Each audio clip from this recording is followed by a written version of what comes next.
राज्यातील बोगस बियाणे आणि खतांच्या संदर्भात सरकार ऍक्शन मोडवर आलेलं आहे। 5 सदस्यीय तालुकास्तरीय तक्रार निवारण समिती सरकारकडून बरखास्त करण्यात आली आहे। सरकारने बोगस बियाण्यांच्या तक्रारी लक्षात घेता पुन्हा तालुकास्तरीय तक्रार समिती गठीत केली आहे। नव्या समितीमध्ये तालुका कृषी अधिकारी समितीचे अध्यक्ष असणार आहेत।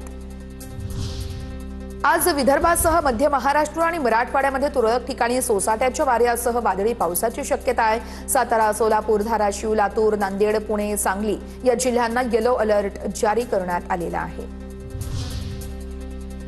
ओला, उबर, रॅपिडो सारख्या कंपन्यांना शासनाने निर्धारित केलेल्या नियम आणि अटींचं पालन करूनच व्यवसाय करणं अनिवार्य आहे।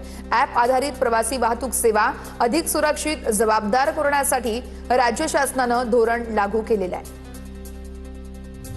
राज्यातील पॉलिटेक्निक प्रवेश प्रक्रियेत यंदा विक्रमी प्रतिसाद आहे। पहिल्याच फेरीमध्ये 89,631 विद्यार्थ्यांना जागा मिळाली आहे, तर 49,678 विद्यार्थ्यांना त्यांच्या प्रथम पसंतीच्या महाविद्यालयामध्ये प्रवेशही मिळालेला आहे।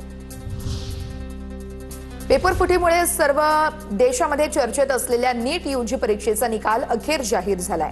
20 लाख विद्यार्थ्यांपैकी 11.21 लाख विद्यार्थी वैद्यकीय, डेंटल, आयुष आणि इतर वैद्यकीय अभ्यासक्रमात प्रवेशासाठी पात्र ठरलेत।